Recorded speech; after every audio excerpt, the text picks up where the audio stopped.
Pendant des générations, de nombreuses personnes ont considéré que l'acquisition de biens immobiliers était l'un des moyens les plus stables et les plus sûrs de construire une richesse à long terme. Il s'agit d'un bien tangible, durable, qui procure un sentiment de sécurité face aux incertitudes économiques. Cependant, il existe une communauté reconnue pour son succès financier qui, dans de nombreux cas, privilégie d'autres types d'actifs plutôt que l'immobilier. Il s'agit de la communauté juive. Cette préférence n'est ni arbitraire ni récente. Elle est profondément liée à son histoire, aux circonstances qui l'ont contrainte à s'adapter en permanence et à une philosophie économique qui valorise la mobilité, la formation et la capacité de décision. Alors que dans de nombreuses cultures on met l'accent sur la construction de fondations en béton, cette communauté a su trouver des méthodes plus dynamiques, transportables et efficaces pour assurer son bien-être économique ainsi que celui de ses descendants. Historiquement, cette communauté a dû faire face à de multiples déplacements forcés, persécutions et lois qui leur interdisaient de posséder des terres.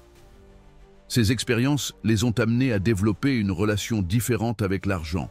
Au lieu de s'attacher à des possessions qu'ils pouvaient perdre à tout moment, ils ont choisi de concentrer leur énergie sur la création et l'accumulation d'actifs qu'ils pouvaient emporter partout dans le monde. C'est pourquoi ils ont misé sur le savoir, le commerce, les compétences utiles et les relations précieuses. Et bien que le contexte mondial ait changé, beaucoup de ces principes restent valables aujourd'hui. Il ne s'agit pas de rejeter les investissements traditionnels, mais de comprendre qu'il existe d'autres options offrant plus de souplesse, de croissance et de protection dans un monde en constante évolution. Une vision similaire a été défendue par Warren Buffett, l'un des investisseurs les plus performants de l'histoire, qui a déclaré à plusieurs reprises que le meilleur investissement que vous puissiez faire, c'est en vous-même, faisant clairement référence à la connaissance comme principal actif. Bien qu'il possède des biens immobiliers, Buffett a toujours privilégié les entreprises productives, les actions de sociétés solides et les actifs générateurs de flux de trésorerie, plutôt que la simple détention de biens physiques.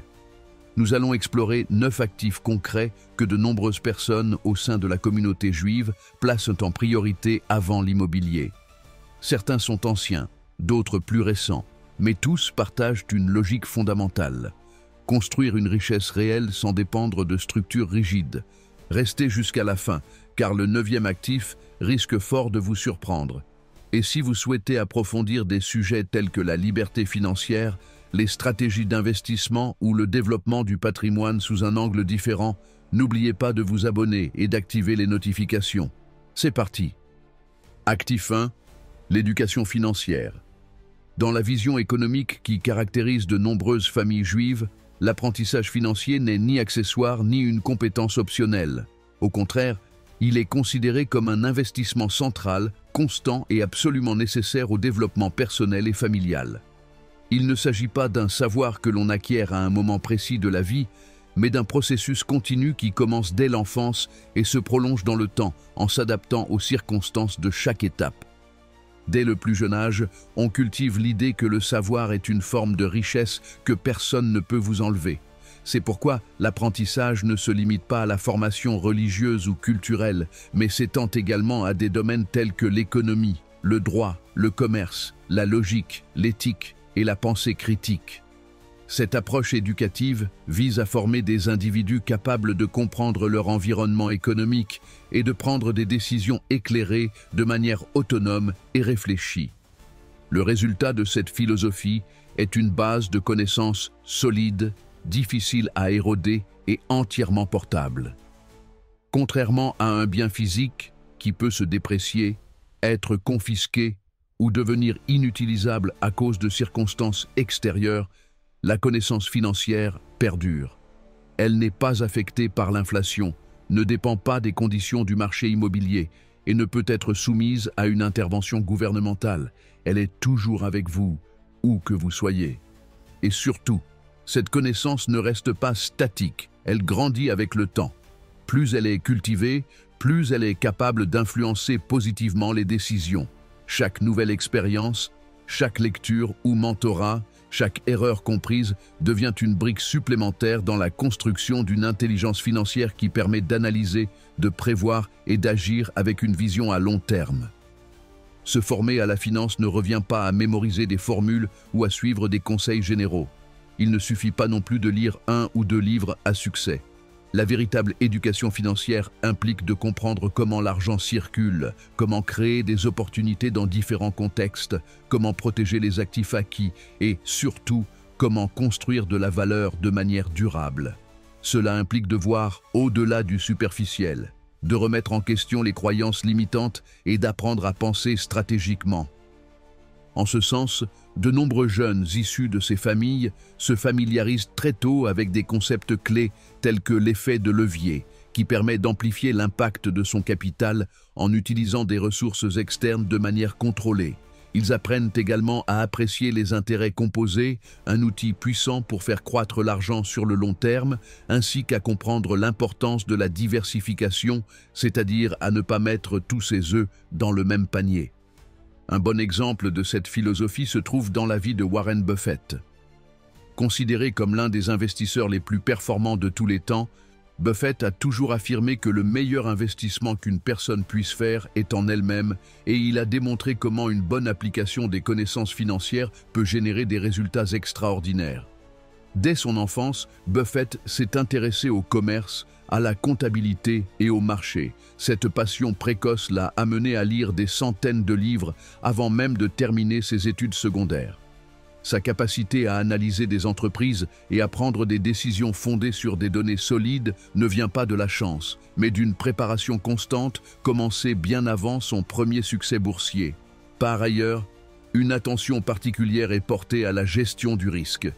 On apprend qu'aucun investissement n'est sans incertitude et que l'important n'est pas d'éviter le risque à tout prix, mais de savoir le mesurer, le gérer et s'y adapter. Cette préparation permet d'agir intelligemment face à des situations changeantes, sans paniquer ni improviser de manière coûteuse. Ce modèle confère une autonomie difficile à atteindre sans une solide base éducative. Ceux qui ont une éducation financière n'ont pas besoin de déléguer entièrement la gestion de leur argent à des conseillers externes, ni de suivre aveuglément les modes du marché. Ils sont capables d'évaluer par eux-mêmes les avantages et les inconvénients d'un investissement, de lire un contrat, de comprendre la fiscalité d'une opération ou de protéger leurs actifs dans divers scénarios. Cette autonomie leur donne un avantage considérable par rapport à ceux qui agissent sur des coups de tête ou suivent des conseils sans comprendre ce qu'ils font. Au lieu de copier des recettes toutes faites, ils développent leur propre jugement, leur propre cadre d'analyse, ce qui les rend plus résistants aux crises et plus agiles face aux opportunités. Un autre aspect fondamental est que cette vision de l'éducation financière ne la considère pas comme une dépense, comme c'est souvent le cas dans d'autres cultures. Elle est reconnue ici comme un actif en soi. Chaque séminaire, chaque conversation avec un mentor, chaque expérience concrète, chaque livre lu attentivement représente une graine. Une graine qui, si elle est cultivée avec intelligence, peut produire des fruits pendant des années, voire des décennies. Grâce à cette mentalité, on évite les erreurs classiques comme dépenser plus que ce que l'on gagne, s'endetter excessivement, investir sans comprendre ou repousser les décisions importantes par peur ou ignorance. Mais on développe aussi la capacité à identifier des opportunités que d'autres ne voient pas, à anticiper les changements du marché, à tirer parti des tendances émergentes et à s'adapter rapidement à des contextes inattendus. Dans un monde où les règles du jeu changent sans cesse, cette capacité d'adaptation est vitale. Ceux qui ont une formation financière solide ne se figent pas face à une crise ni ne s'aveuglent devant une bulle spéculative. Ils évaluent, se repositionnent et avancent avec plus de clarté. Le savoir agit comme une boussole, mais aussi comme un bouclier. C'est pourquoi, avant d'investir dans des biens physiques, de lancer une entreprise ou de placer son argent dans des instruments financiers complexes, de nombreuses personnes ayant cette mentalité choisissent d'abord d'investir dans leur propre préparation. Elles y voient le premier pas, le plus nécessaire et le plus rentable de tous, car elles comprennent qu'avec une bonne base de connaissances, même si l'on perd tout, on peut recommencer et tout reconstruire. Cette confiance n'est pas le fruit du hasard ni d'un optimisme naïf. Elle est le résultat d'une préparation consciente, de longues années d'apprentissage d'une tradition qui valorise autant l'intelligence que l'action. C'est une vision qui comprend que la vraie richesse ne réside pas seulement dans ce que l'on possède, mais dans ce que l'on sait faire avec ce que l'on possède. En outre, ce type d'éducation ne se transmet pas seulement à l'école. Il se vit à la maison, dans les conversations familiales, dans les décisions quotidiennes. Il est ancré dans la pratique, dans l'exemple, dans une culture que l'on respire dès l'enfance. Il ne se limite pas à des formules théoriques. Il est vécu, contextualisé et profondément enraciné. En fait, l'une des forces de cette vision est qu'elle ne conçoit pas l'éducation financière comme quelque chose d'individuel et isolé. C'est quelque chose qui se transmet, se partage, se diffuse dans la famille et dans la communauté. Car en renforçant le savoir d'une personne, on élève aussi le niveau de protection et d'opportunité de ceux qui l'entourent. Ce modèle permet à la connaissance financière de devenir aussi une forme d'héritage. Quelque chose que l'on transmet non pas comme un objet matériel, mais comme un outil pour affronter la vie. De nombreux parents ne laissent pas seulement des biens à leurs enfants, mais aussi les compétences pour les gérer, la mentalité pour les faire fructifier et l'éthique pour les utiliser avec responsabilité. Et ce n'est pas un privilège réservé à ceux qui sont nés dans des familles riches. Bien au contraire, cette vision de l'éducation financière s'adresse à ceux qui veulent construire à partir de rien, mais avec une base solide. Car si le capital de départ peut varier, le savoir qui l'accompagne est ce qui fait la différence entre une croissance durable et une perte future. En résumé, dans cette vision économique, l'éducation financière n'est pas une option, c'est une nécessité. Ce n'est pas un luxe, mais une base. Ce n'est pas une dépense, mais un actif au rendement inestimable. C'est, en définitive, la clé qui ouvre toutes les autres portes, celle de l'entrepreneuriat, de l'investissement, de la protection du patrimoine, de la planification à long terme et de la liberté économique. C'est pourquoi elle figure en tête de cette liste d'actifs, parce qu'aucun autre n'a autant d'impact sur tous les autres. Car sans connaissance, toute richesse est fragile, et avec la connaissance, même en repartant de zéro, tout peut être reconstruit. Encore et encore. Actif 2. Entreprise propre. Dans la vision financière de nombreuses familles juives, entreprendre n'est pas seulement une voie pour générer des revenus, mais un chemin direct vers l'autonomie et le contrôle de sa vie économique.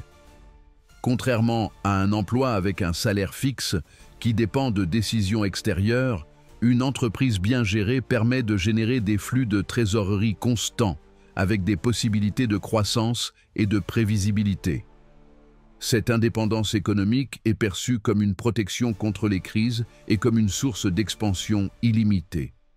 C'est pourquoi, au lieu de dépendre exclusivement d'un emploi ou d'investir dans des actifs passifs comme les biens immobiliers, beaucoup choisissent de créer leurs propres entreprises, même à petite échelle. Créer une entreprise demande de l'initiative et de la responsabilité, mais cela représente aussi la liberté.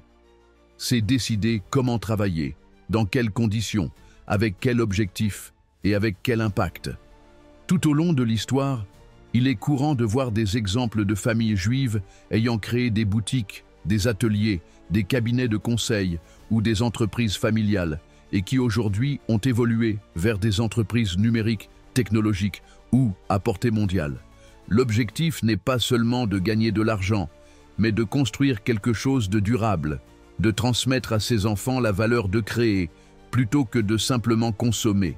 De plus, une entreprise bien structurée peut continuer à fonctionner même en l'absence de son fondateur, devenant ainsi une véritable source de revenus passifs. Un exemple emblématique illustrant la puissance de cette vision est celui de Warren Buffett lui-même.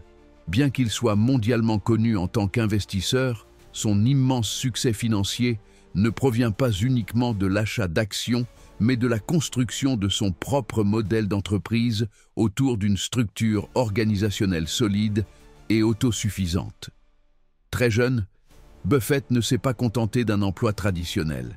Il a commencé avec de petits business. Il vendait des chewing-gums, des journaux et du Coca-Cola en porte-à-porte.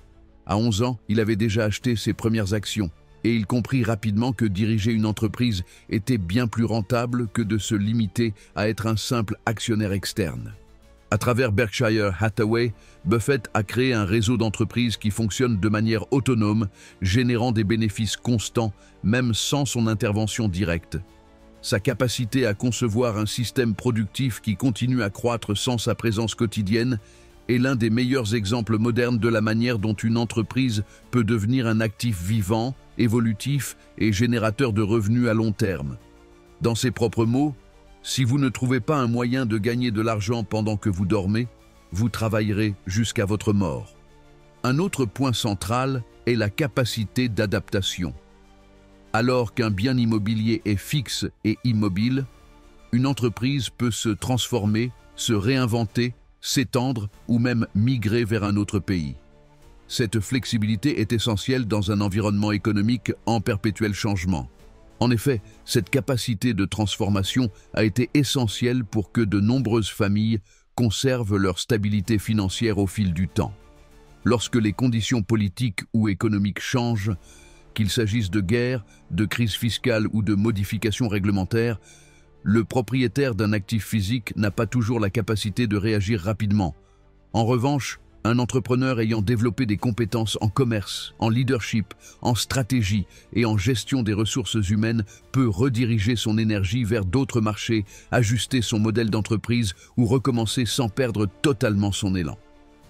Pour de nombreuses personnes au sein de cette communauté, entreprendre n'est ni une prise de risque insensée, ni un luxe. C'est une stratégie de survie et de croissance. Une entreprise bien menée peut financer l'éducation, soutenir d'autres investissements et fournir de la liquidité en période difficile. Cette vision pratique et réaliste de l'entrepreneuriat permet de considérer les entreprises non seulement comme des instruments de rentabilité, mais aussi comme des outils de résilience. Il ne s'agit pas d'avoir l'idée du siècle, mais de développer des modèles durables, adaptés aux capacités et aux besoins de chaque moment. Parfois, il s'agit de quelque chose de simple, un atelier, une boutique en ligne, un cabinet de conseil. Mais s'il est bien pensé, cela peut devenir une base solide sur laquelle construire un patrimoine durable. De plus, un projet entrepreneurial a aussi une valeur éducative. Il apporte une expérience directe dans des domaines tels que la comptabilité, la gestion des stocks, la négociation, le leadership, le service client et l'analyse de marché. Tout cet apprentissage devient un capital intellectuel réutilisable dans d'autres contextes. Contrairement aux actifs statiques, les entreprises enseignent par la pratique. Il n'est pas étonnant que de nombreuses histoires de réussite économique dans ce groupe commencent par une petite entreprise. Car en réalité, la valeur ne réside pas dans le produit ou le local, mais dans la capacité à générer de la richesse à partir de l'ingéniosité, de l'effort et d'une vision à long terme. Warren Buffett a également insisté sur ce point. Le plus grand atout d'un entrepreneur est sa capacité à observer le marché avec clarté, à détecter des opportunités que d'autres ne voient non pas et à prendre des décisions basées sur la logique plutôt que sur l'émotion. C'est pourquoi, au-delà de ses investissements, son héritage réside aussi dans le modèle de pensée qu'il a promu. Agir avec discernement, avec prudence et avec une vision de l'avenir. En définitive, dans cette vision économique fondée sur l'entrepreneuriat, la liberté financière n'est pas un rêve inaccessible, mais un objectif concret qui se construit jour après jour. À travers l'entreprise personnelle, on accède non seulement à une source de revenus durables, mais on forge aussi une mentalité de croissance, d'autonomie et de création de valeur. Actif 3, or et métaux précieux. L'or est considéré depuis des siècles comme l'un des moyens les plus fiables de préserver la valeur. Dans de nombreuses cultures, et en particulier au sein de la tradition juive, il occupe encore une place centrale en tant qu'outil de préservation du patrimoine. Plus qu'un simple métal, il représente la stabilité, la continuité et la protection face à l'incertitude. En période de crise, de conflit ou d'instabilité économique, ce métal précieux a démontré sa capacité à résister là où d'autres actifs s'effondrent.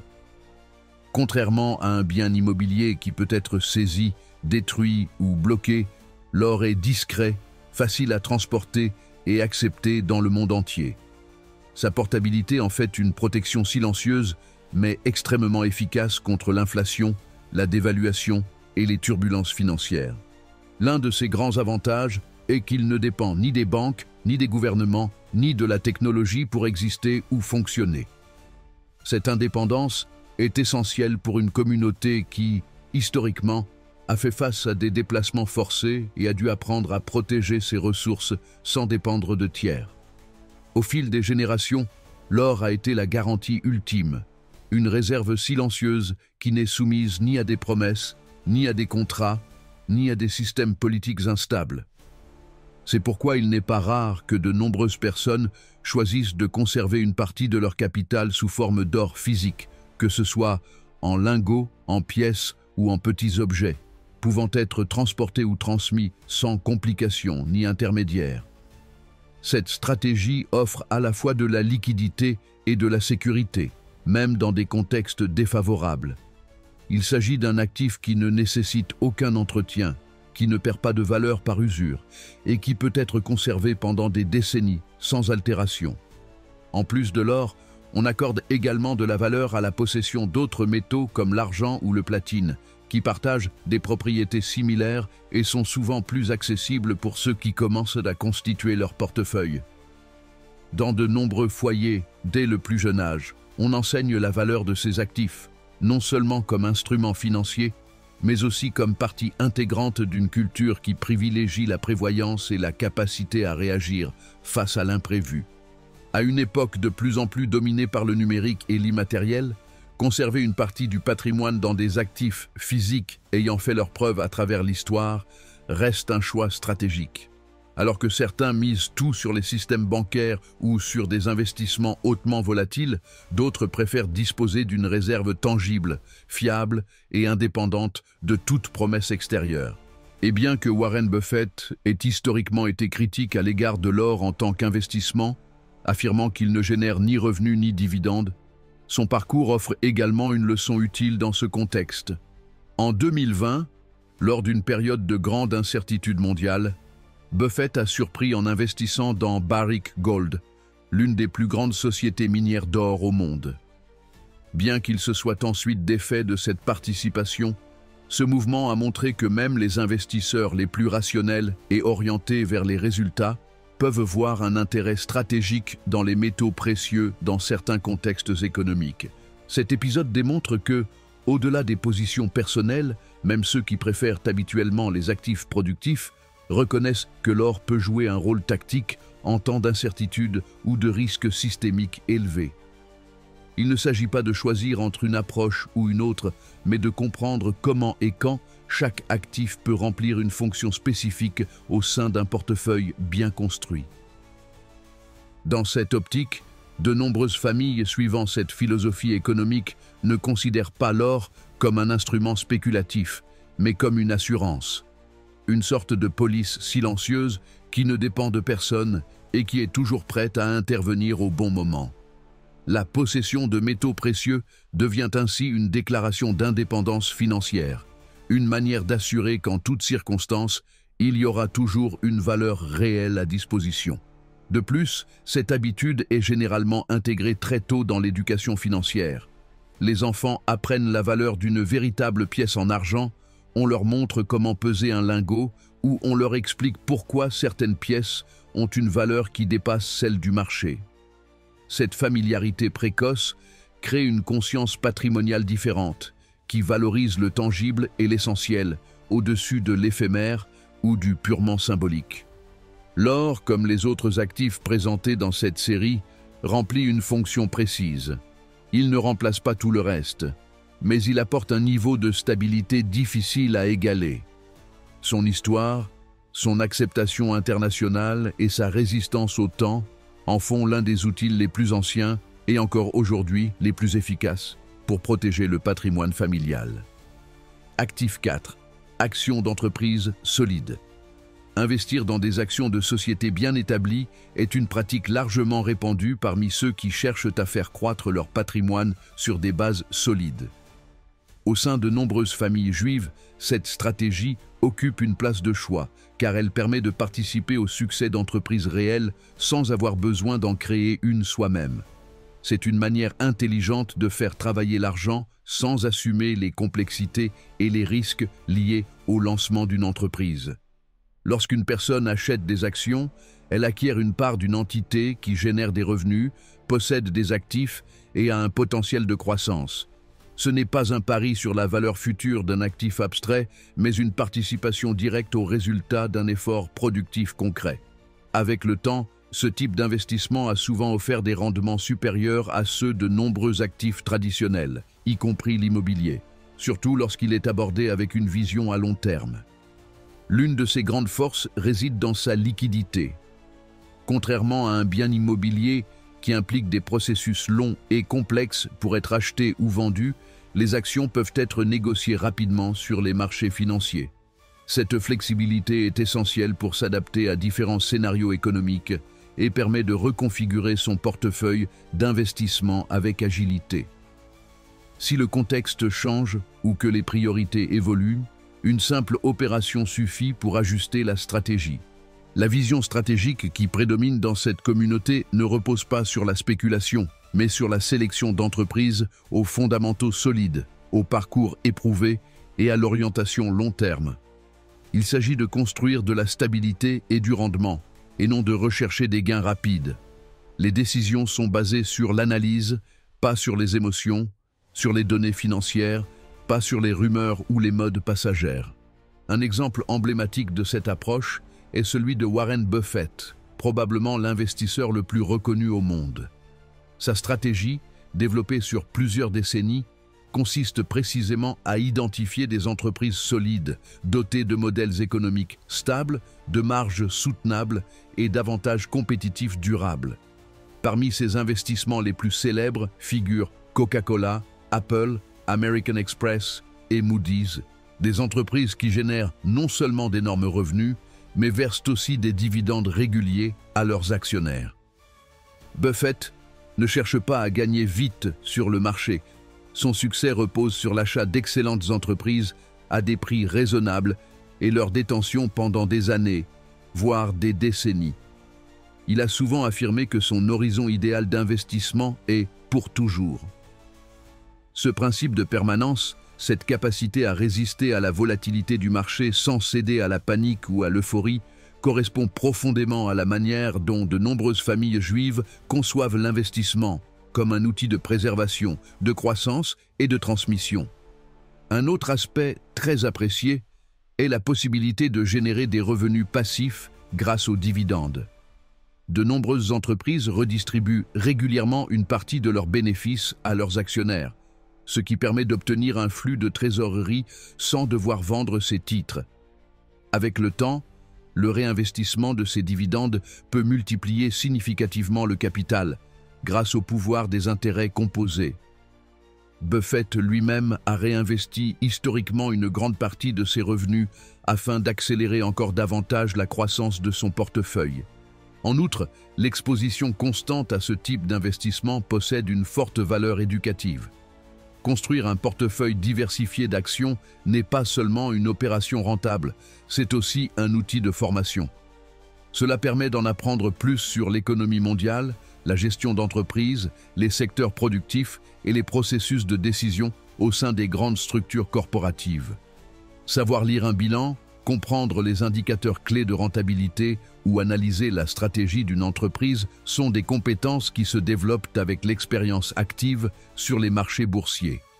Dans de nombreux foyers, cette pratique devient même une forme d'héritage éducatif. Des parents enseignent à leurs enfants à analyser des actions, à comprendre ce qu'est le PER, prix, bénéfice, comment fonctionnent les dividendes ou pourquoi certaines entreprises résistent mieux aux crises. Au lieu de ne transmettre que des biens matériels, ils transmettent une culture de l'analyse, de la patience et de la responsabilité financière. De plus, investir en actions ne nécessite pas de disposer de sommes importantes dès le départ. Aujourd'hui, grâce aux plateformes numériques, il est possible d'acheter des fractions d'actions et de commencer à constituer un portefeuille à partir de rien, avec des apports réguliers et abordables. Ce modèle permet de développer une discipline financière et de cultiver l'habitude de l'épargne orientée vers l'investissement. Pour toutes ces raisons, le monde des actions n'est pas considéré uniquement comme un domaine réservé aux experts ou aux riches. Au contraire, il est perçu comme une voie accessible, logique et puissante pour toute personne souhaitant voir son patrimoine croître intelligemment sans devoir porter l'entière responsabilité de diriger une entreprise ou de gérer des biens physiques. En résumé, investir dans des actions d'entreprises solides est une manière pratique et stratégique de participer à la croissance économique sans perdre en flexibilité. Cela permet d'être exposé à des secteurs clés, de diversifier les risques et surtout d'appliquer une logique fondée sur les données, le raisonnement et la vision à long terme.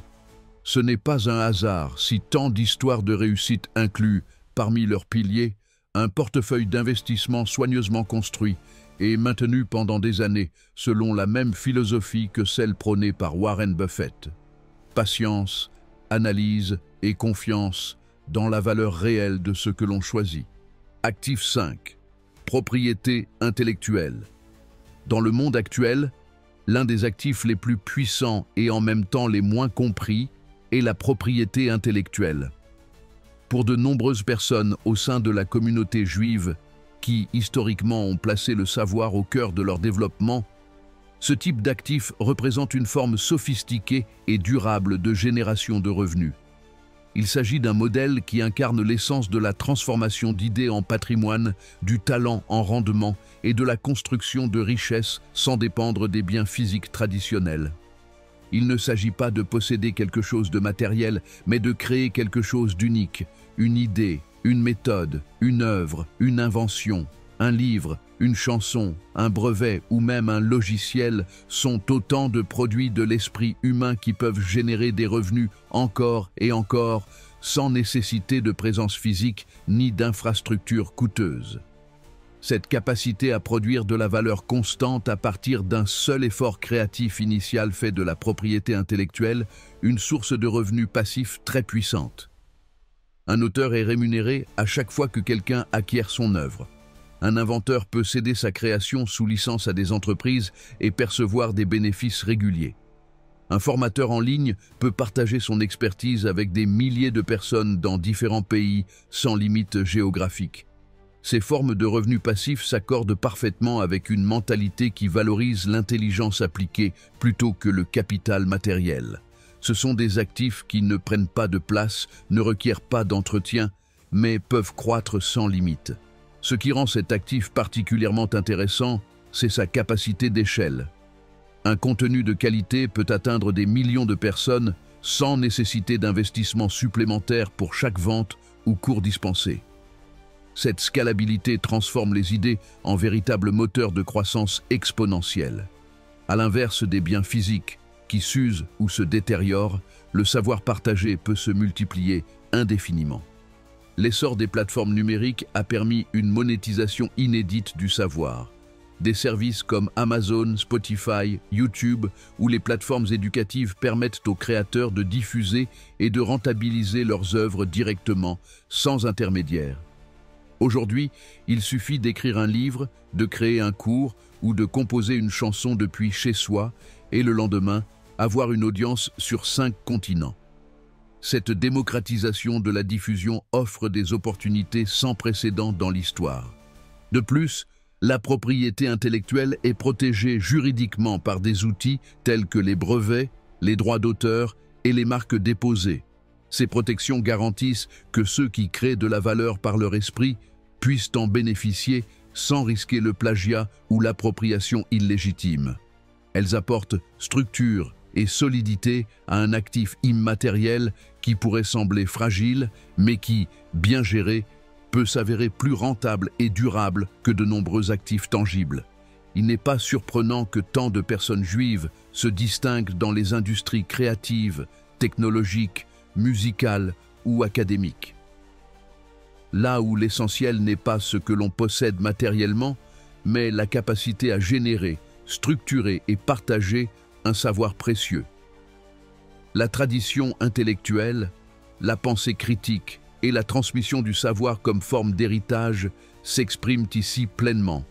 Même Warren Buffett, bien que davantage connu pour ses investissements dans des entreprises classiques, a exprimé à plusieurs reprises sa préférence pour les sociétés disposant d'actifs immatériels offrant des barrières à l'entrée durable, telles que des marques reconnues, des brevets ou un savoir-faire technique. Un exemple probant est son investissement dans Gillette, aujourd'hui intégré à Procter & Gamble. Il n'a pas acheté qu'une usine à rasoir, mais une marque emblématique avec une clientèle fidèle, protégée par une technologie brevetée et une solide identité intellectuelle. Autrement dit, de la propriété intellectuelle en action. Buffett souligne également que les entreprises dotées d'une propriété intellectuelle solide sont souvent plus résilientes à la concurrence et plus rentables sur le long terme car elles offrent ce qui ne peut être facilement reproduit. Réputation, qualité et innovation. Et c'est exactement ce que de nombreux créateurs individuels, auteurs ou inventeurs bâtissent à plus petite échelle lorsqu'ils développent ce type d'actifs. Développer une propriété intellectuelle ne signifie pas seulement générer de la richesse. Cela laisse aussi une trace. Un livre peut marquer des générations, une invention peut transformer des industries, un cours peut changer la vie de milliers d'étudiants. En définitive, ce type d'actif est une manière de construire la prospérité, mais aussi de laisser un héritage. C'est une forme d'existence prolongée dans le temps, où la valeur créée aujourd'hui peut continuer à porter ses fruits longtemps après que l'auteur a terminé son œuvre. Pour toutes ces raisons, la propriété intellectuelle est devenue l'un des piliers les plus puissants et polyvalents du patrimoine moderne. Elle ne nécessite pas des investissements initiaux conséquents, mais demande créativité, discipline et vision. Et ceux qui en comprennent le potentiel savent qu'ils ne créent pas seulement pour le présent, mais aussi pour les générations à venir. Actif 6. Réseau de contact, capital social.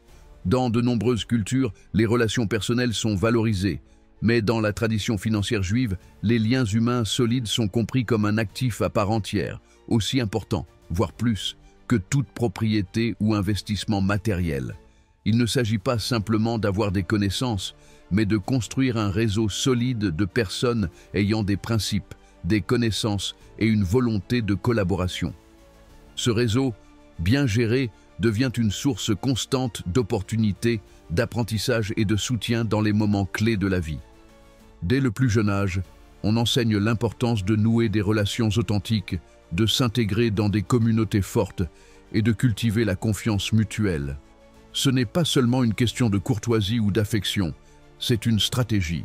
Un réseau de contacts bien développé n'ouvre pas seulement des portes dans le monde des affaires, il offre aussi protection, orientation, accès à des informations clés et soutien lorsqu'on en a le plus besoin. Face à des environnements incertains ou changeants, avoir quelqu'un pour vous guider peut valoir plus que n'importe quel actif financier. Alors que certaines personnes concentrent tous leurs efforts à accumuler des biens matériels, d'autres comprennent que la véritable croissance dépend souvent de l'entourage. Une recommandation judicieuse, une connexion stratégique ou un conseil opportun peuvent faire la différence entre le succès et la stagnation. Dans des contextes complexes où l'information circule rapidement, celui qui a accès à des sources fiables par le biais d'un réseau de confiance part avec un net avantage. Cette communauté a su capitaliser sur ce principe depuis des générations.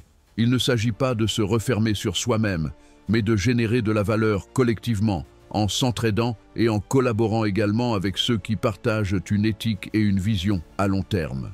Le lien humain, fondé sur la confiance et la réciprocité, devient ainsi un outil puissant, non seulement pour progresser professionnellement, mais aussi pour affronter les défis personnels avec plus de solidité. Le capital social bien utilisé fonctionne comme une clé qui ouvre des portes autrement fermées. Il accélère aussi l'apprentissage collectif. Partager ses réussites, ses erreurs et ses expériences avec des personnes de confiance permet d'avancer plus rapidement, surtout dans un monde où le temps et l'information sont des ressources précieuses. Ce modèle d'apprentissage horizontal, fondé sur l'échange et l'écoute active, évite de répéter les erreurs déjà commises par d'autres et renforce les bonnes décisions. Dans de nombreuses communautés juives, il est courant de voir des réunions régulières entre entrepreneurs, professionnels et jeunes, au cours desquels on échange des idées, des contacts et des projets. Ces rencontres ne sont pas des événements ponctuels, mais des habitudes bien ancrées qui font partie d'une culture de soutien mutuel. Ce n'est pas un hasard, c'est une stratégie consciente qui transforme les relations humaines en moteur de développement économique et personnel. Là, partager un contact ne signifie pas perdre un avantage, mais renforcer l'ensemble du groupe. Contrairement à d'autres actifs qui nécessitent de l'entretien, une surveillance ou des coûts de fonctionnement, des relations bien construites peuvent durer des décennies tout en continuant à produire de la valeur. Une simple conversation peut devenir un partenariat, une amitié peut éviter une erreur coûteuse, et un réseau solide peut faire toute la différence dans un moment critique. La qualité de votre réseau influence non seulement vos opportunités, mais aussi votre façon de penser, d'apprendre et d'évoluer. Un exemple célèbre de l'importance du capital social dans la construction de la richesse est celui de Warren Buffett. Au-delà de son génie financier, Buffett a affirmé à plusieurs reprises que l'une des décisions les plus importantes de sa vie fut d'avoir construit une amitié et un partenariat durable avec Charlie Munger. Cette relation, fondée sur la confiance, l'admiration mutuelle et la discussion honnête, a été déterminante dans l'évolution de l'approche d'investissement de Buffett. Sa philosophie est passée de l'achat d'entreprises très bon marché à l'investissement dans des entreprises d'excellence avec des avantages compétitifs durables, une vision que Munger a apportée grâce à son expérience juridique et entrepreneuriale. De plus, Buffett reconnaît ouvertement que bon nombre de ses meilleures opportunités d'affaires sont nées grâce à des recommandations, des conversations ou des relations personnelles. Il ne prend pas de décisions isolées, il s'entoure de personnes brillantes, intègres et dotées d'une vision à long terme. Sa participation à des rencontres d'entrepreneurs, sa proximité avec les dirigeants des entreprises dans lesquelles il investit et sa capacité à entretenir des relations durables sont des exemples vivants du pouvoir d'un capital social bien cultivé. Même la gestion de Berkshire Hathaway est marquée par la confiance. Nombre des entreprises acquises continuent d'opérer de manière autonome parce que Buffett fait confiance à leurs dirigeants. Il n'a pas besoin de tout contrôler, car il a bâti des relations solides fondées sur l'intégrité et la transparence. C'est pourquoi, au lieu de se concentrer uniquement sur le matériel, beaucoup choisissent d'investir du temps, de l'énergie et de l'attention pour s'entourer d'individus éthiques, engagés et tournés vers l'avenir. Car lorsque tout le reste échoue, avoir les bonnes personnes autour de soi peut être votre plus grande richesse. Et comme le démontre Buffett lui-même, un capital social bien construit peut non seulement améliorer votre situation financière, mais aussi enrichir votre pensée, votre héritage et votre capacité à avoir un impact positif sur les autres. Actif 7. Crypto-monnaie. Bien que tous les membres de la communauté juive ne participent pas activement au monde des cryptoactifs, certains ont intégré les crypto-monnaies dans le cadre d'une stratégie diversifiée et moderne. Pour certains investisseurs dotés d'un esprit tourné vers l'avenir, ce type d'actifs numériques représente une évolution du concept de monnaie et de propriété.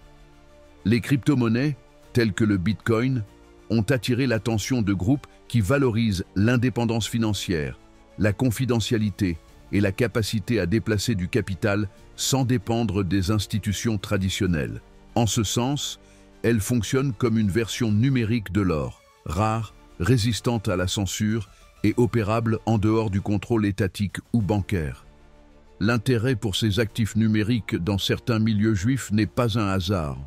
Tout au long de leur histoire, cette communauté a appris à valoriser les biens faciles à transporter, qui ne dépendent pas de la bonne volonté des gouvernements et qui offrent une sécurité dans des contextes imprévisibles. Selon cette logique, les crypto-monnaies remplissent une fonction similaire à celle de l'or, mais avec l'avantage supplémentaire de pouvoir être transférées immédiatement et sans intermédiaire vers n'importe quel endroit dans le monde. En outre, l'univers crypto offre bien plus que de simples monnaies numériques. Des outils comme la finance décentralisée, DeFi, les contrats intelligents, les tokens non fongibles, NFT, et les plateformes blockchain ont ouvert de nouvelles possibilités de création, de stockage et de multiplication de valeur de manière décentralisée. Ces innovations ont capté l'attention de développeurs, d'investisseurs et de penseurs en quête d'alternatives au système financier traditionnel. Dans ce domaine, on trouve aussi des entrepreneurs juifs qui se sont distingués en développant des projets technologiques à forte dimension éthique, alliant innovation et responsabilité. Cette capacité à anticiper les tendances et à s'adapter aux changements a été une constante dans leur histoire économique. Au-delà du profit, nombre de ces créateurs cherchent à proposer des solutions capables de transformer des industries, d'améliorer les processus et de favoriser une plus grande inclusion financière. Cependant, cette approche s'accompagne aussi d'une certaine prudence.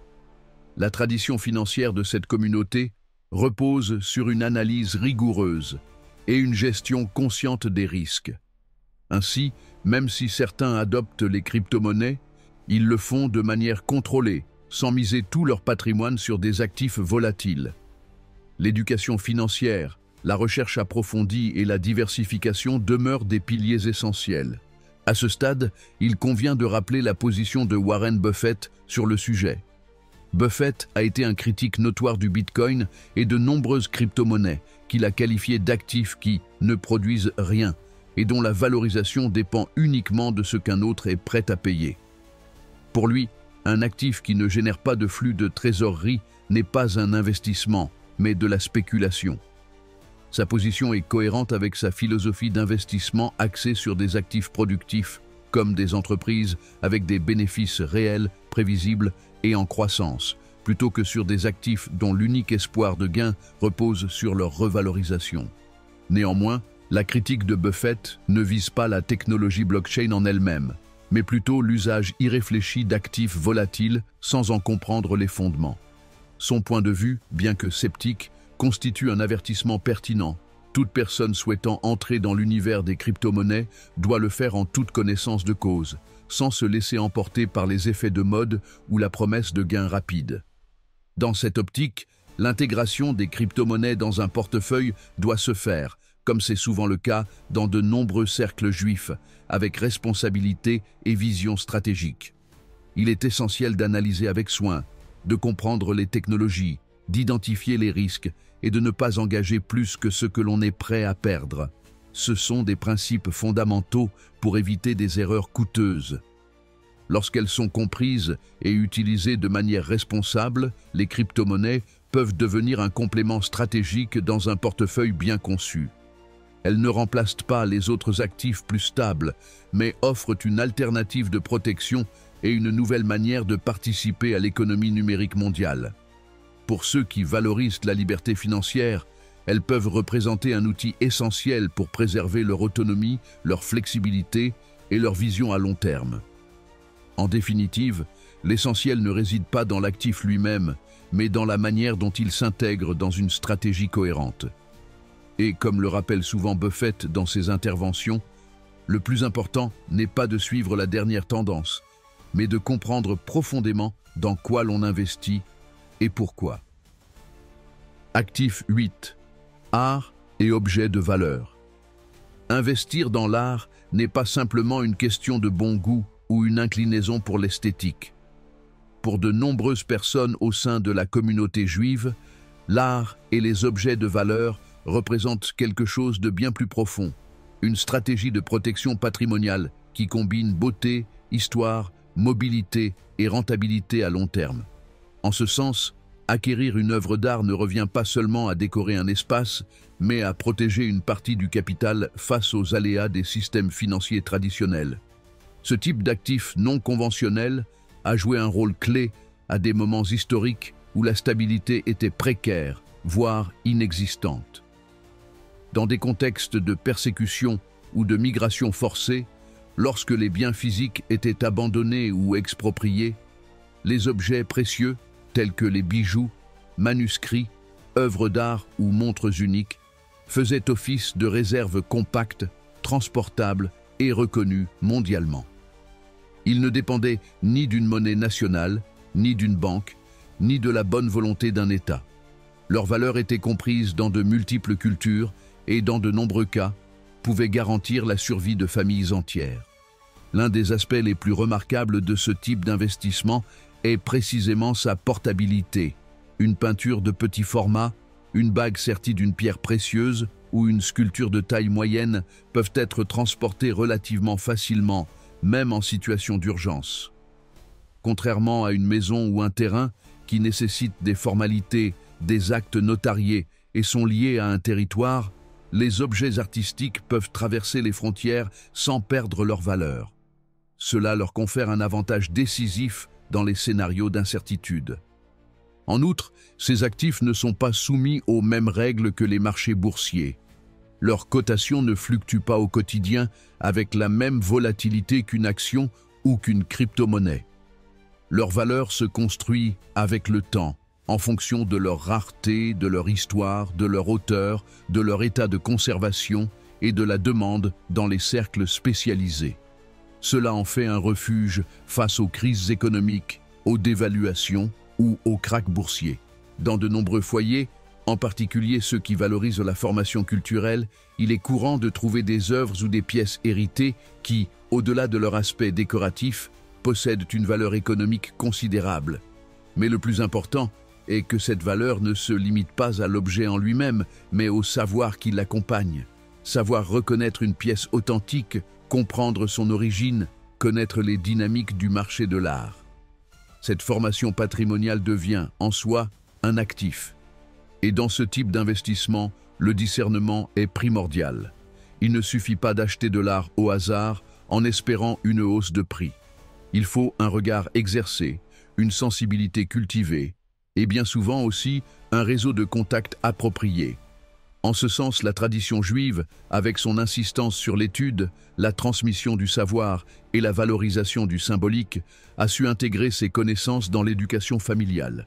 Ce qui est intéressant, c'est que cette vision de l'art comme actif ne se limite pas aux grands collectionneurs ou aux personnes très fortunées. De nombreuses familles commencent petit à petit, en acquérant des œuvres d'artistes émergents prometteurs, en achetant des pièces historiques sur les marchés locaux ou même en héritant d'objets qui, avec le temps, acquièrent une valeur non seulement émotionnelle, mais aussi économique. Cette approche accessible permet même à ceux qui ne disposent pas de grandes sommes de participer au monde de l'art avec une stratégie claire. En effet, dans cette logique, l'art n'est pas considéré comme un luxe, mais comme une réserve de valeur alternative. C'est un capital silencieux qui, bien géré, peut croître discrètement. Contrairement aux actifs plus visibles ou réglementés, une collection discrète peut protéger la richesse sans exposition inutile. Et cela a du sens dans des communautés qui, historiquement, ont dû protéger leurs biens face à des changements politiques ou sociaux imprévus. Le marché de l'art, par ailleurs, possède une qualité unique. Il mêle le subjectif à l'objectif. Il existe des critères techniques, la signature de l'artiste, la provenance, les techniques utilisées, le nombre d'œuvres similaires existantes, mais aussi une perception culturelle et émotionnelle qui peut faire grimper la valeur d'une œuvre de manière significative. À ce stade, disposer de sensibilité et de connaissance devient un avantage déterminant. Savoir détecter les talents avant qu'ils n'émergent, identifier les pièces prometteuses ou comprendre les courants de l'art contemporain peut faire une énorme différence. Et si l'art traditionnel, peinture, sculpture, gravure, a toujours été le plus reconnu, il existe également d'autres objets de valeur jouant un rôle similaire dans une stratégie patrimoniale. Manuscrits rares, instruments de musique uniques, objets cérémoniels avec une histoire documentée, montres en édition limitée, voire pièces de design industriel réputées. Tous ces éléments possèdent une valeur esthétique, culturelle et économique. Et, le plus important, ils sont perçus et acceptés comme des actifs précieux dans de nombreuses régions du monde. Cela leur confère une dimension supplémentaire, celle de véhicules intergénérationnels. Il ne s'agit pas seulement d'un placement à court ou moyen terme, mais d'un outil pour léguer un véritable héritage. Lorsqu'une famille transmet non seulement une œuvre d'art, mais aussi le savoir pour l'apprécier, la conserver et potentiellement la monétiser, elle bâtit un legs différent. Un legs qui parle d'histoire, d'identité et d'une vision sur le long terme. Un des aspects les plus remarquables de l'art comme actif est sa capacité à préserver la valeur même dans des contextes de grande volatilité économique. Alors que les marchés boursiers plongent, que les devises se dévaluent ou que l'immobilier perd en liquidité, certaines œuvres continuent de voir leur prix croître lors de ventes aux enchères internationales. Pourquoi? Parce qu'elles représentent bien davantage qu'un simple objet décoratif. Ce sont des témoins du temps, des symboles culturels et, dans bien des cas, des refuges de valeurs dépassant les contextes conjoncturels. Dans ce sens, il est intéressant de remarquer que cette logique a aussi été comprise et appliquée par l'un des investisseurs les plus respectés du monde. Warren Buffett, par exemple, réputé pour son approche pondérée, son aversion aux risques inutiles et sa prédilection pour les actifs générateurs de rendement, a plusieurs fois expliqué que, bien qu'il ne soit pas un collectionneur d'art au sens traditionnel, il comprend parfaitement pourquoi certaines personnes investissent une partie de leur capital dans ce type de biens. Buffett reconnaît que la valeur d'une œuvre d'art ne suit pas les règles courantes de dépréciation des autres actifs et que, entre de bonnes mains, elle peut devenir un investissement solide et pérenne. En effet, lors d'une interview, Buffett a déclaré qu'il saisissait la logique d'acheter une œuvre d'art de haute qualité comme réserve de valeur en la comparant à l'achat d'une terre fertile qui ne génère pas de revenus visibles mais conserve, voire augmente, sa valeur au fil des années. Sa position est claire. L'art ne génère pas de rendement intrinsèque, mais peut agir comme un actif alternatif à comportement anticyclique et porteur de symboliques puissantes. Ce type d'actif s'intègre également parfaitement dans des stratégies patrimoniales cherchant une réelle diversification. Il ne suffit pas de détenir des actions, des obligations ou de l'immobilier. L'art et les objets uniques jouent un rôle spécifique, celui d'être partiellement décorrélés du système financier traditionnel, permettant de lisser les risques d'un portefeuille exposé aux cycles économiques. Par ailleurs, le lien émotionnel entretenu avec ces biens établit une relation particulière entre l'investisseur et l'actif. Contrairement à une action en bourse, une œuvre d'art se contemple, s'étudie, se partage et se savoure. Ce n'est pas simplement un chiffre qui monte ou descend.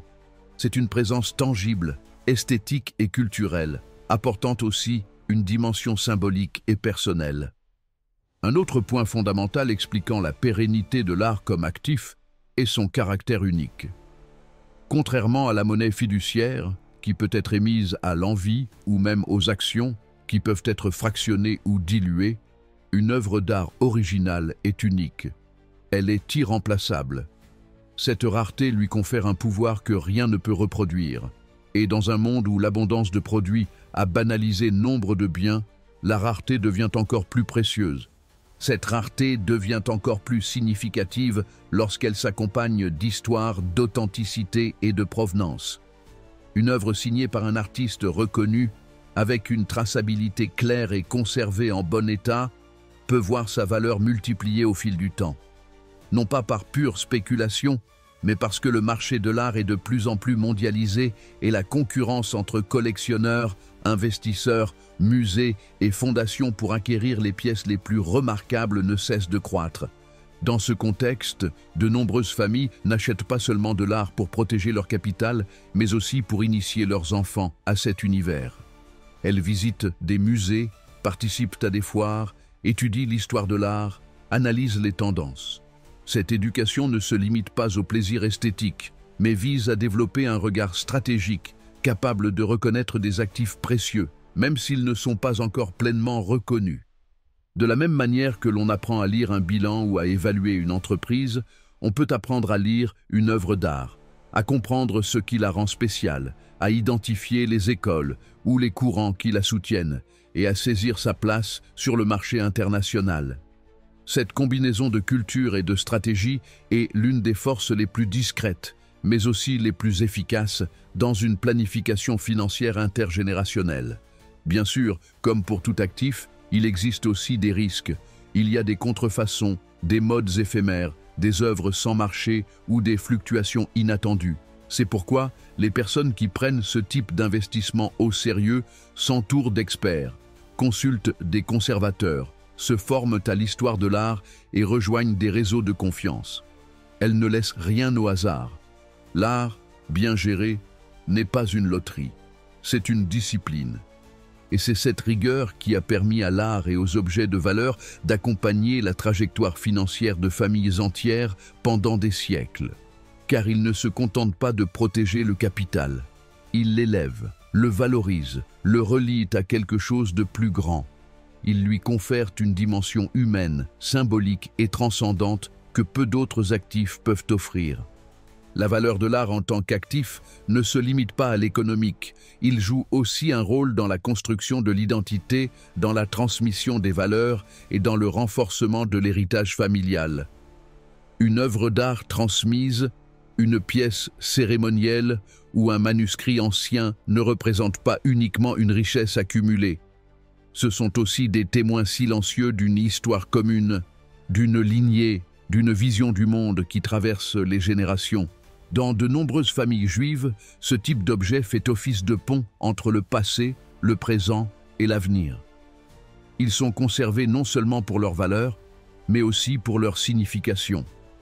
Ce sont des rappels physiques des origines, des épreuves surmontées, des décisions judicieuses. Ce sont des symboles de résilience, de culture et de continuité. Et en ces temps de fragmentation et d'incertitude, ce sentiment d'appartenance revêt une valeur inestimable.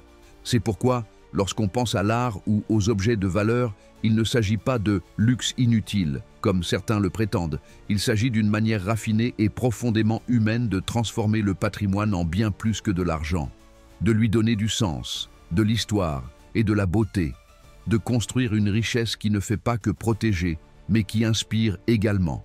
Même d'un point de vue plus pragmatique, l'art s'intègre désormais dans des stratégies patrimoniales avancées à l'échelle internationale.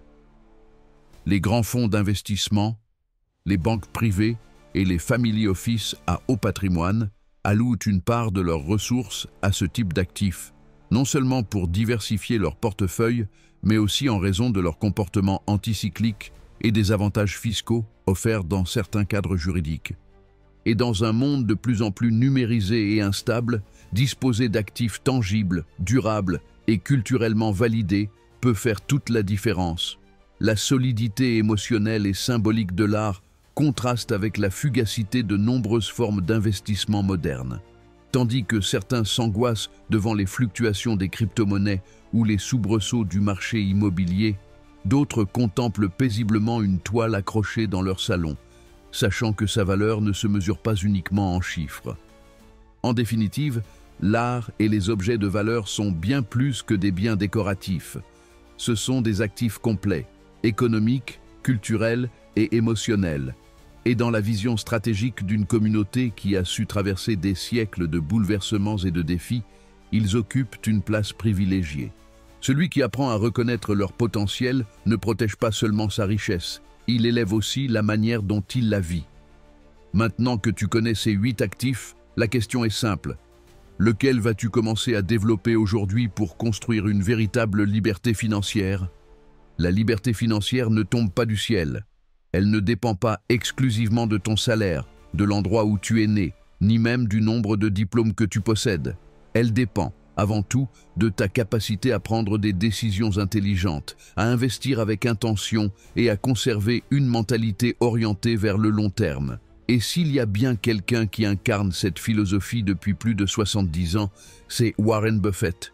Le célèbre oracle d'Omaha n'a pas hérité d'une fortune ni gagné à la loterie. Ce qu'il a fait, dès sa jeunesse, c'est adopter une manière différente de concevoir l'argent. Au lieu de dépenser chaque dollar, il se demandait comment le faire fructifier. Plutôt que de suivre les modes, il analysait les fondamentaux.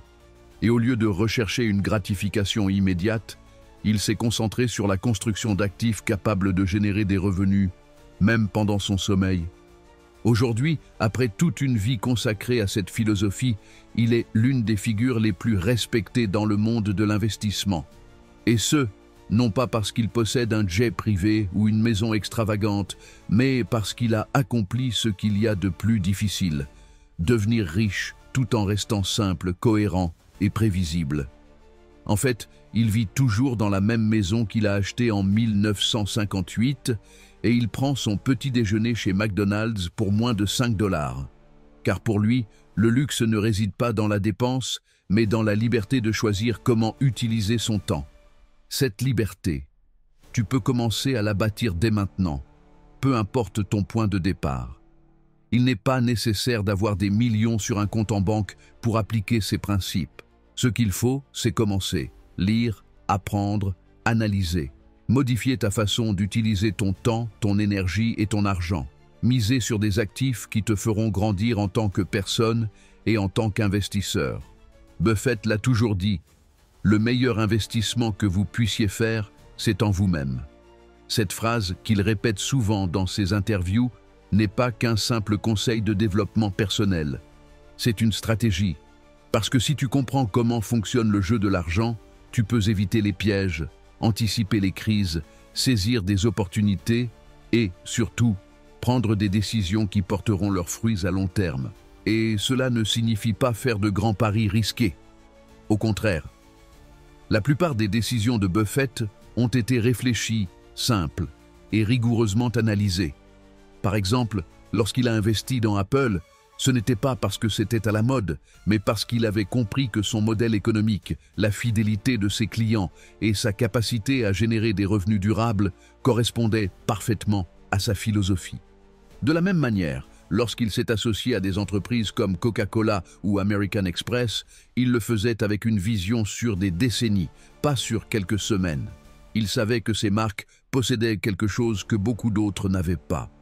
La solidité, la confiance, la rentabilité et la pérennité.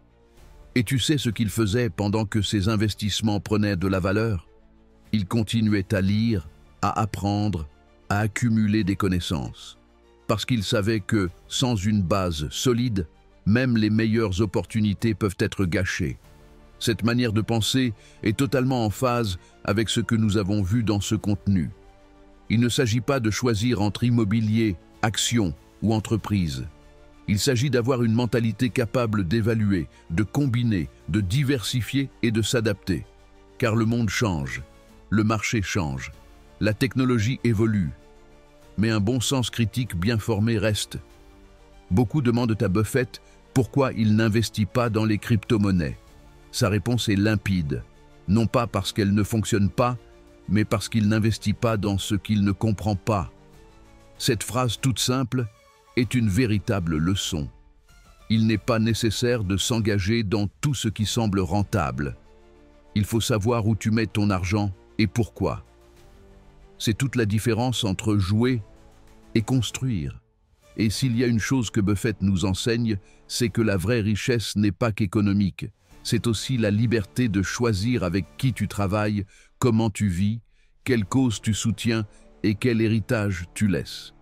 C'est pourquoi il a donné la majeure partie de sa fortune à des œuvres caritatives, et c'est pourquoi il continue de partager sa sagesse dans chaque lettre annuelle aux actionnaires de Berkshire Hathaway, parce qu'il sait que la valeur réside dans le partage, l'éducation et le renforcement des générations futures.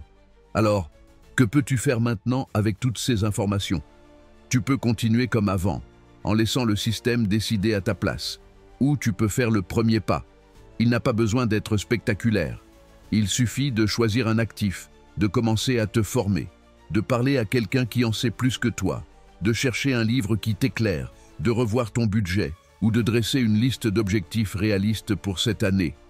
L'important, ce n'est pas la taille de ton action initiale. Ce qui compte, c'est que tu passes à l'action. Parce que chaque jour qui passe sans que tu développes tes actifs est un jour où le temps travaille contre toi.